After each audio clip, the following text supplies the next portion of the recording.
हाथरस हादसे के मुख्य आरोपी देव प्रकाश मधुकर से पुलिस की पूछताछ जारी है। पुलिस ने मधुकर का जिला हॉस्पिटल में मेडिकल भी कराया, जिसके बाद में पुलिस मधुकर को रिमांड में लेने की तैयारी कर रही है। वहीं भगदड़ कांड को लेकर पुलिस ने प्रेस कॉन्फ्रेंस की और पुलिस के मुताबिक आयोजकों ने नियमों का उल्लंघन किया, बेकाबू भीड़ को संभालने की कोशिश नहीं की।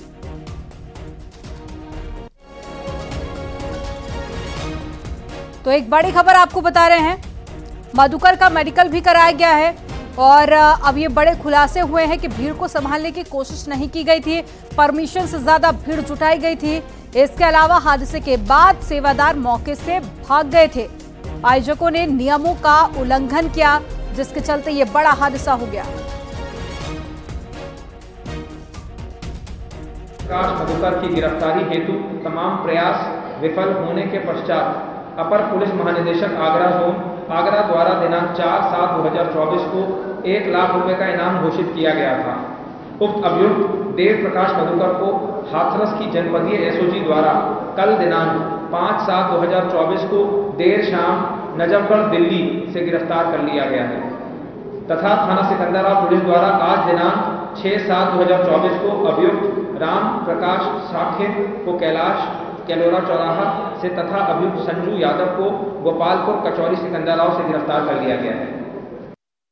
अभियुक्त देव प्रकाश मधुकर को इस घटना के बारे में 2 भूमिकाएं उनकी सामने आ रही हैं। पहली भूमिका मुख्य आयोजक के रूप में और दूसरी भूमिका फंड रेजर के रूप में। उक्त भूमिका उक्त अभियुक्त तथा इसके निर्देशन में कार्य कर रहे सेवादार एवं समिति के बंदी की सत्संग के पांडाल के आसपास बैरिकेडिंग, प्रवेश द्वार, निकास द्वार, बैठने की व्यवस्था, पार्किंग में अन्य सुविधाओं की संपूर्ण जिम्मेदारी थी। अभियुक्त देव प्रकाश एवं अन्य सेवादारों द्वारा पुलिस प्रशासन को कार्यक्रम स्थल के अंदर किसी भी तरीके के हस्तक्षेप से रोका जाता था। उक्त कार्यक्रम स्थल पर इनके सेवादार तरह तरह की वेशभूषा में कमांडोज की ड्रेस में सारी व्यवस्थाएं देखते थे।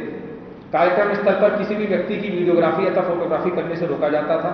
इस प्रकार उक्त व्यवस्था को सही तरीके से नहीं किया गया एवं प्रशासन द्वारा निर्गत अनुमति पत्र में वर्णित अनेक शर्तों का उल्लंघन करते हुए यातायात व्यवस्था इत्यादि को प्रभावित किया गया। पूछताछ से यह भी स्पष्ट हुआ है कि इनके द्वारा भीड़ को संभालने का कोई प्रयास नहीं किया गया तथा सभी मौके से फरार हो गए। इस प्रकार इस अभियुक्त एवं अभियुक्त के निर्देशन के कार्य कर रहे सेवादारों, जिनमें 6 सेवादारों को गिरफ्तार किया जा चुका है, द्वारा अव्यवस्था फैलाई गई, जिसके चलते घटना घटी। हाथरस हादसे के बाद में पहली बार बाबा सूरजपाल का बयान सामने आया। उन्होंने बताया कि वो 2 जुलाई की घटना के बाद से बहुत दुखी है। उन्होंने सभी से शासन प्रशासन पर भरोसा रखने की अपील की। उपद्रवी बख्शे नहीं जाएंगे। उन्होंने ये भी कहा कि घायलों के साथ में मेरी पूरी संवेदना है। आपको बता दें कि हादसे के बाद में बाबा सूरजपाल का बयान सामने आया है। 2 जुलाई की घटना के बाद बहुत ही व्यथित हैं। प्रभु हमें बस संगत को इस दुख की घड़ी से उबरने की शक्ति दें। सभी शासन एवं प्रशासन पर भरोसा बनाए रखें। हमें विश्वास है जो भी उपद्रवकारी हैं वो बख्शे नहीं जाएंगे। हमने अपने वकील डॉक्टर AP सिंह जी के माध्यम से कमेटी के महापुरुषों से ये प्रार्थना की है कि दिवंगत आत्माओं के परिजनों एवं इलाजरत घायलों के साथ जीवन पर्यंत तन धन से खड़े रहने का आग्रह किया है, जिसको सभी ने माना भी है। सभी इस जिम्मेदारी को निभा भी रहे हैं। सभी महामंत्र का सहारा न छोड़ें। वर्तमान समय में वही माध्यम है सभी को सद्मति और सद्बुद्धि प्राप्त होने की इच्छा रखते हैं। दर्जनों आश्रम और उसके ट्रस्ट, काफिले में कई लग्जरी गाड़ियां और सैकड़ों सेवादार, यानी कि कुल मिलाकर एक आलिशान और भव्य जिंदगी जीने वाला बाबा सूरजपाल उर्फ भोले बाबा। कहा यह भी जा रहा है कि बाबा सूरजपाल दान नहीं लेता था। अब ऐसे में सवाल ये उठता है कि आखिर उसके पास में इतने आश्रम और लग्जरी सामान कहां से आया है, और उसका जवाब एक पर्दाफाश से हुआ है। बाबा कान करने वाला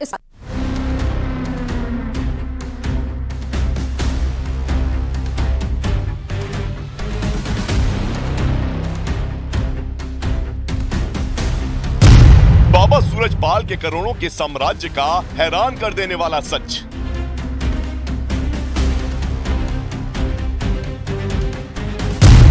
बाबा की हम कमेटी करती थी सत्संग की सारी फंडिंग।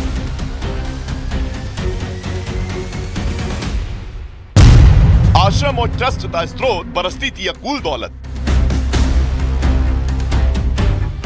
हाथरस भगदड़ कांड के बाद से फरार चल रहा बाबा सूरजपाल 4 दिन बाद पहली बार कैमरे के सामने आया और सफाई दी। दावा किया कि उपद्रवियों को बख्शा नहीं जाएगा। लेकिन इस बीच बाबा सूरजपाल के कई सनसनीखेज सच सामने आए। उनमें से एक सच ये है कि बाबा किसी भी भक्त से दान न लेने का दावा करता था। लेकिन हाथरस भगदड़ केस के बाद बाबा सूरजपाल की अकूल दौलत का पता चला। यही नहीं, देश में कई आश्रम का भी पता चला जिसका मालिक बाबा सूरजपाल है। इन आलीशान आश्रमों की संपत्ति करोड़ों रुपए से भी ज्यादा की बताई जा रही है। इसके साथ ही खाकी वर्दी के बाद सफेद लिबास में बाबागिरी करने वाले बाबा सूरजपाल की कमाई के 3 स्रोत सामने आए हैं।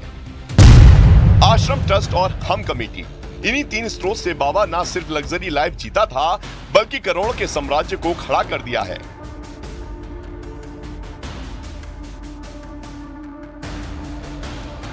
हम आपको सिलसिलेवार तरीके से इन तीनों स्रोतों के बारे में आगे बताएंगे। लेकिन सबसे पहले बाबा सूरजपाल की उस करतूत से पर्दा उठाना होगा जिसकी वजह से ये पूरा साम्राज्य खड़ा हुआ है। और इन सब की शुरुआत तब हुई जब बाबा ने अपने ट्रस्ट का नाम बदला। बाबा सूरजपाल ने ट्रस्ट का नाम श्री नारायण साकार हरि चैरिटेबल ट्रस्ट, जिसे पहले मानव सेवा आश्रम के नाम से जाना जाता था, पिछले साल इसमें बदलाव कर इस ट्रस्ट की जगह श्री नारायण साकार हरि चैरिटेबल ट्रस्ट कर दिया गया। यही नहीं, कासगंज के पटियाली में रजिस्ट्री ऑफिस में जब इस ट्रस्ट से जुड़ी कुछ रजिस्ट्रियां हुई थी, तभी 12 साल बाद बाबा कासगंज गया था। बताया ये भी जाता है कि जिन जमीनों पर बाबा के आश्रम मौजूद हैं, वो ज्यादातर दान की जमीनों पर बने हैं, जो बाबा को मानने वालों ने उनके मानव सेवा आश्रम ट्रस्ट को दी थी। लेकिन पिछले साल जैसे ही जमीनों की रजिस्ट्री बाबा सूरजपाल के ट्रस्ट के नाम पर हुई, तुरंत ट्रस्ट का नाम बदल दिया गया ताकि करोड़ों रुपए की इन संपत्तियों पर भविष्य में उनके ट्रस्ट का कब्जा हो सके। इस समय बाबा सूरजपाल के पास यूपी सहित कुछ राज्यों में कई आश्रम हैं। हर आश्रम का एक ट्रस्ट होता है और हर ट्रस्ट में अलग अलग दान होता है। आश्रम और ट्रस्ट में कोई भी दान कर सकता है। यानी बाबा सीधे सीधे अपने भक्तों से दान न लेकर अलग तरह से ट्रस्ट के जरिए दौलत जुटाता रहा और इसी दौलत से वो लग्जरी लाइफ जीता है। अभी तो बाबा के पास इस समय कई आलीशान आश्रम हैं। बाबा के काफिले में 25 से 30 लग्जरी कारें चलती हैं। बाबा की सेवा में सैकड़ों सेवादार तैनात रहते हैं। यही नहीं, बाबा के हजारों सेवादारों की निधि सेना की भी बात सामने आ चुकी है। बाबा के आश्रमों की बात करें तो देश में कई जगहों पर उनके आश्रम मौजूद हैं। यूपी के कासगंज में 30 बीघे में आश्रम है। नोएडा के सेक्टर 87 के इलावांस गांव में आश्रम है। मैनपुरी में 21 बीघे में 4 करोड़ की कीमत का आश्रम है। कानपुर में 14 बीघे में आश्रम बना है। इटावा में 15 बीघे में आलीशान आश्रम बनाया गया है। संभल में प्रवास कुटिया के नाम से एक भव्य आश्रम है और आगरा के केदार नगर में एक आलीशान घर है। पर भोले बाबा का सत्संग हुआ करता था। तमाम लोग यहाँ पर जुटते थे, भारी तादाद में लोग यहाँ पर आते थे, सत्संग होता था। उसके अलावा छोटे कार्यक्रम भी इस स्थल पर होते थे। यहाँ संभल में भोले बाबा के प्रति तमाम लोगों की बहुत सारी अंधभक्ति है। तमाम सारे प्रतिष्ठान यहाँ पर, बहुत सारे ईंट भट्टे ऐसे हैं जो भोले बाबा साकार विश्वरी के नाम से हैं।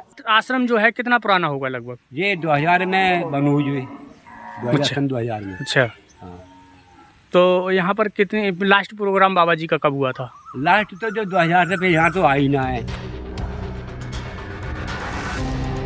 आश्रम और ट्रस्ट के साथ अब शुरू हो जाता है बाबा सूरजपाल के सत्संग का खेल और यहाँ एंट्री होती है बाबा के हम कमेटी की, जिसके ऊपर सत्संग कराने की जिम्मेदारी होती है।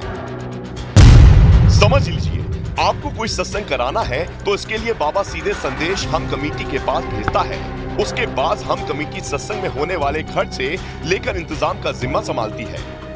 अब आपको बाबा सूरजपाल के हम कमेटी की भूमिका तफ्तीश से बताते हैं। जहां भी बाबा का सत्संग होता है उसके लिए पहले हम कमेटी का गठन किया जाता है। ये हम कमेटी बाबा सूरजपाल के सीधे संपर्क में रहती है। हम कमेटी ही सत्संग का पूरा खर्च उठाती है। हम कमेटी को बाहर से चंदा लेने की मनाही होती है। बाबा पंडाल में जाते हैं, हम कमेटी के सदस्यों से मिलते हैं, फिर सत्संग शुरू हो जाता है। यानी बाबा सूरजपाल के सत्संग के लिए हम कमेटी के जरिए ही कोई पंडाल का टेंट लगवाता है, कोई खाने पीने की व्यवस्था करता है, तो कोई सेवादारों को मैनेज करता है। जानकारी ये सामने आई कि हम कमेटी में कई बड़े लोग शामिल होते हैं और यही लोग सत्संग में खर्च करते हैं। सवाल ये है कि आखिर ये बड़े लोग कौन हैं? क्या ये कोई बिजनेसमैन है? क्या ये कोई बड़े सरकारी अधिकारी है? बाबा की हम कमेटी का सबसे बड़ा उदाहरण हाथरस केस है। मुख्य आयोजक देव प्रकाश मधुकर है, जो पहले एक इंजीनियर था। सोचिए उसकी कितनी तनख्वाह रही होगी, जिसके दम पर उसने इतना बड़ा कार्यक्रम किया था। ये सबसे बड़ा सवाल है। यानी एक तरफ आश्रम और ट्रस्ट, दूसरी तरफ हम कमेटी। इन तीनों सिस्टम से बाबा करोड़ों के साम्राज्य का मालिक बन बैठा।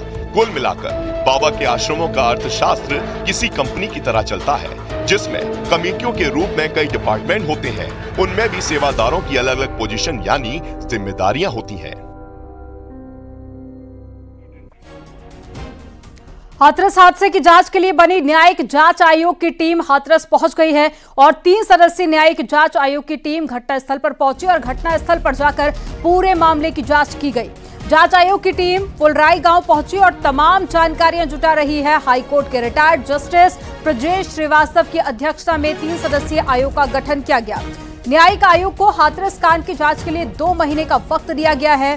तो टीम आज घटना स्थल पर पहुंची थी और घटना स्थल पर पहुंचकर जांच की। ज्यादा जानकारी के साथ में ग्राउंड जीरो से हिमांशु शुक्ला हमारे साथ में जुड़ गए हैं। हिमांशु, आज टीम पहुंची थी घटना स्थल पर, जाकर कई सारे सबूत जुटाए, कई लोगों से पूछताछ भी की। आप भी डे 1 से ग्राउंड जीरो पर मौजूद है, क्या है पूरी अपडेट?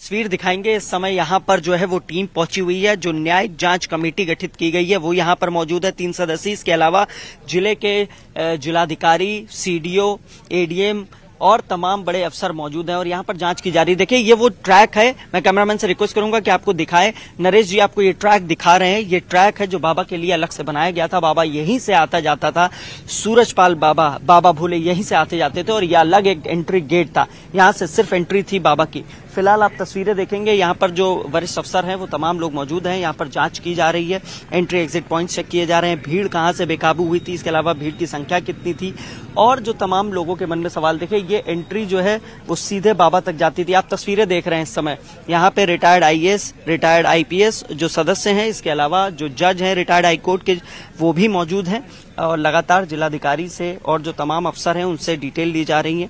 आपको बता दें कि ये जो पूरा ट्रैक है, इसी ट्रैक से चल के बाबा अपने मंच तक पहुंचता था और ये ट्रैक स्पेशली बाबा के लिए बनाया गया था। यहीं से बाबा की एंट्री और एग्जिट होती थी। आपको एक बार फिर से मैं तस्वीर कैमरामैन से रिक्वेस्ट करूंगा आपको दिखाएं। ये वो ट्रैक है जो पंडाल तक जाता था। अभी कुछ देर पहले अफसर यहीं पे मौजूद थे क्योंकि कुछ भीड़ इस हिस्से से भी बाबा के पीछे भागी थी, जिसके बाद भगदड़ मची और 121 लोगों की दर्दनाक मौत हो गई है।